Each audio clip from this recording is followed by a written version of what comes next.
Hey guys! Hey! Happy New Year. Happy New Year. 2018, first vlog for the year.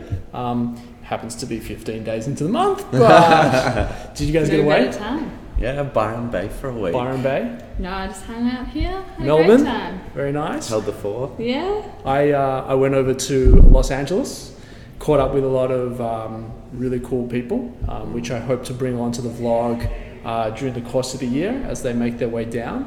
But I pretty much gave up my winter. Sorry, I gave up my summer for the winter.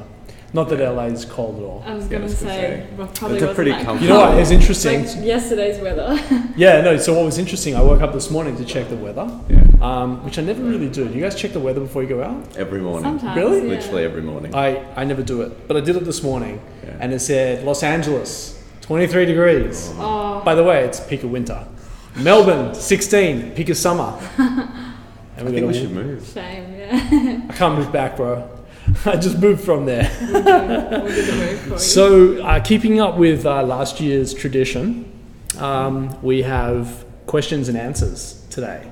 So, if you're new to the segment, we have members of the Creative Cubes community, as well as members, or not members necessarily, but people from the wider community that reach us on LinkedIn, Facebook, Twitter, sometimes on Instagram.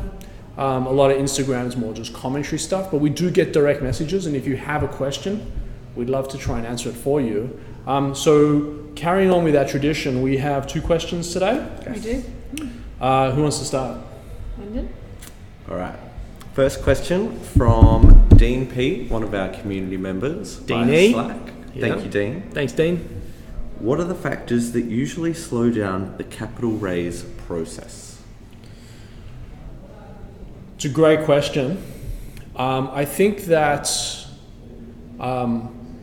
if you have a really average company or a really average product and something that's not really got a lot of traction, the process can be pretty slow. Pretty slow to the point where you're spending a lot of time, energy, and effort speaking to someone that really hasn't got the nuts or the balls to say, this isn't for me. Yeah. So I think that if you have strong traction and you have a good product, not necessarily a great product, but obviously great is better than good, the process should be pretty quick. Okay. It is a full-time gig. You know, we look at members downstairs, such as Danielle from Carista. Like, she spends a large majority of her time, I don't want to give it weighted on a percentage level, but she spends a large majority of her time working with investors and speaking with investors and pulling this money. Yeah. She's doing it exceptionally well, by the way. But she'll tell you openly that it's a full-time gig for her. Yeah. Oh, and by the way, she's a CEO, and by the way, they're coming out of beta, and by the way, there's a whole list of things. But from a cap raise, if you're really not getting the traction or the interest from investors, you should probably look at your product or your company. Is it investable? Is it scalable? Investors. There's a lot of investors out there, and a lot of different people look at a lot of different things. But investors really want to know these things can go 10x, 20x, 50x. In fact, I would say that some of them wouldn't even bother if it only went 10x. Do you think you need to be at a certain stage, for example, prototyping, to be able to get a certain interest from investors? Or do you think they're pretty quick to see a gold nugget? Yeah, so I think it's all about the traction. So if you take crowdfunding, for example, if you've got a prototype and you have some traction in market and there's been this mass interest in, hey, I want to sign up and I want to invest from a crowdsourcing perspective, that might be enough. Okay. It might be that you've built a prototype and you need some money to prove traction. I mean, there's varying levels, right? Are we talking about seed fund? Have we bootstrapped to get it to a certain level? Or are we talking about Series A, where you're looking at $3 to $5 million to be injected in because you've got the formula, and now you just need to pour more money on it? So let's dial it back like half a beat and talk about rounds of investments. So you have the seed, which pretty much comes out of the founders' pockets, Yeah. right? And that's you as a founder, entrepreneur, startup, planting the seed, right? Series A is really about pouring more water on the seed. Okay, so I've worked out how to grow it. I know how to, nurture it. I know how to get it out of the ground. Now I just need more water. And Series A is about that more water. Yep. If at any stage you haven't really developed this seed and there's nothing really sprouting, you're either in the wrong patch of soil. Yeah. And I'm not a farmer, but you're in the wrong place, doing the wrong thing with the wrong ingredients, right? Okay.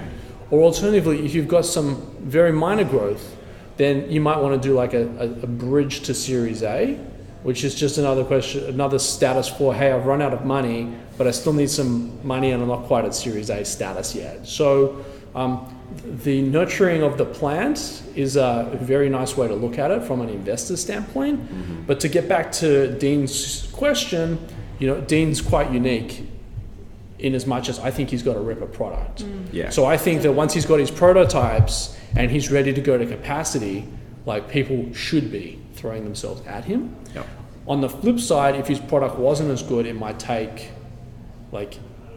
him a year, not him specifically, but it might take a year to figure out that you're betting a horse and the race is already over. Okay. And your horse hasn't even left. So I think if you've got the right product and you're doing the right things, investment should be pretty quick, sort of 30 to 90 days. Yeah. If you're below that, you're going to find a lot of people that are disinterested in your product because of your performance. And you might get some dumb money, but... What's dumb money? Well, dumb money is people that have got money that think it's a cool idea, but really haven't ascertained whether or not there's a life in this business. Yeah. But they're like, yeah, cool, let's throw it at it. I'm an investor. Yeah. So you might get some dumb money, but you probably won't get strategic, and you definitely won't get growth from the right people. Yeah. Cool. So I hope I answered your question, Dean. If not, just turn around. I'm sitting right behind you. We have a second question, which is a Facebook DM from Lilly B asking, why did creativecubes.co start? Very interesting. I'm glad Lily asked the question because I get asked this question quite a lot. And really, our position is to really sit behind. So we don't really focus on us, and we focus on our audience and trying to serve them. But Creative Cubes really was born from my experience in Los Angeles. So I spent 8.5 years, for those of you that don't know, I spent 8.5 years living in Los Angeles, but I spent about 13 odd years trading in and out of the United States. I lived and worked in an apartment just near Venice Beach in California. And living and working at home there was no real distinct line between work and play. And so I joined a co-working space in Santa Monica. It was actually the old Google headquarters out of Santa Monica. They moved to Venice, and this guy took over this space called Real Office Centers. And I moved in, and he kept pretty much everything that Google left behind. What was really cool is the evacuation sign still had the Google stuff on it. Oh, cool. Yeah, so there's a few things here and there that just really spoke. But what I loved about it was community. What I loved about it was, hey, I was peddling my pet loo business. I had warehousing and logistics in Nevada. I didn't really need an office, but for my own personal sanity, and I guess to a certain degree, the longevity of marriage, there has to be a nice division between going home at night and closing off work at home, work at work, and coming home and being at home. Whereas working out of your home office kind of didn't have that. So why did Creative Cube start? Creative Cube started because I fell in love with the community aspect, the sharing, the, hey man, you got to go see this person, but sitting at lunch around a table was just me and the dog. If Sim was home, then I was lucky that she was going to be at lunch with me. Otherwise, there wasn't a lot of that interaction. And so fast forwarding, I think that a large amount of the success that I had at Petloo and subsequently then Zingy was all to do with community, because Yeah. next door to me, even though I was renting a 2-person office, was a guy that could do tech. Another girl on the other side was doing PR. Another person on the other side was doing digital media. And all of a sudden I had all of these resources that I personally wasn't paying for, residing under one roof, Yeah. that as a small business helped me get up in a big way.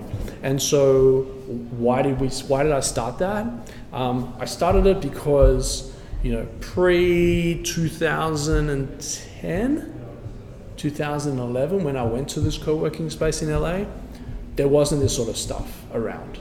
And so as a young entrepreneur or a founder of a business,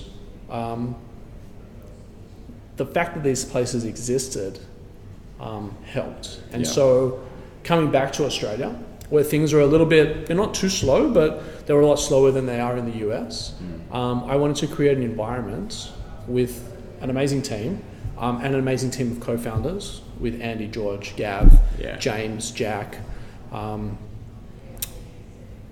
me, that we could create an environment that other people could win. Yeah. Georgia Beatty says it really, really well. She's the CEO of Startup Victoria. Send the elevator down. So I think those that have had a relative amount of success have got I think it's important that you guys actually come and help pave the way for some of the young, hungry founders, entrepreneurs, late entrepreneur. Like age is not the factor, and so I think we've created that here. Yeah. Definitely. And what I'm excited about is we plan to create that nationwide. Yeah. So we're going to roll out more locations. So long as the integrity, the quality, and the audience and community stays really, really, really high, I think that we've got a very, very unique space. People say co-working, what is it? I actually think co-working is probably the 4th or 5th thing that we actually do here. I think the first thing we do is build community and unleash awesomeness. We happen to sell desks and chairs, which are a vehicle for that community. But I think that that's like the 4th or 5th thing we actually really do. I don't think people come in here, and you can tell me better than I can tell you, you guys are on the front line. But I don't think people come in here going, how much is a desk and chair? And they're sort of weighing up between us and another opportunity. I think they walk into Creative Cubes and are wowed by everything else other than the desks and the chairs, and they want to be a part of that. Whether or not they are a part of that is at the discretion of Happiness team, but at the end of the day, Creative Cubes was developed and created to sort of give the people what they need in order to win. And as one of the founders, I wanted to create, from a personal level, and I know I speak for my teammates, but I wanted to create something that wasn't there for me when I needed it. Does that make sense? Yeah, definitely. Like neither of you guys have kids, but I want to give my kids what I didn't have as a kid. Yeah. And my parents wanted to give me what they didn't have. And so it just continues to go forward. Only this is a commercial enterprise. Yeah. And I want to give our audience the best tools, the best resources, the best community, the best environments for them to go and execute. And that foster opportunities for them to go and create and deliver. So before we start getting really deep and meaningful, I think that's a wrap. We try to stay to 8 to 12 minutes on the vlog, and we always end up going well beyond. I think that's personal verbal diarrhea. But on tomorrow's show, we have the crew from Overport. Awesome. They're awesome. You'll love them. Wednesday, Josh is back from Byron Bay. So this week in startups. Thursday, we've got a replay of a vlog that happened a couple of months ago, but I didn't push it out just because we ended up doing like 3 or 4 blogs or vlogs, and I banked a couple. Yeah. And then Friday, we have a superstar all the way from Uber joining us. Jared is joining us here at Creative Cubes. It's super cool. And then next week, we got a big lineup coming as well. So we're back Monday through Friday, live on creativecubes.co/vlog. This will be also broadcast across all media channels that we have. Guys, thanks for joining me. Thank you. Toby. I look forward to every Monday. These 2 of the 3 or 2 of the 4 members from Happiness will be on the vlog. Thank you, and let's go get it this year, huh? Yeah, for Absolutely. sure. Bring it on 2018. That's it. All right, guys. See you tomorrow. Bye.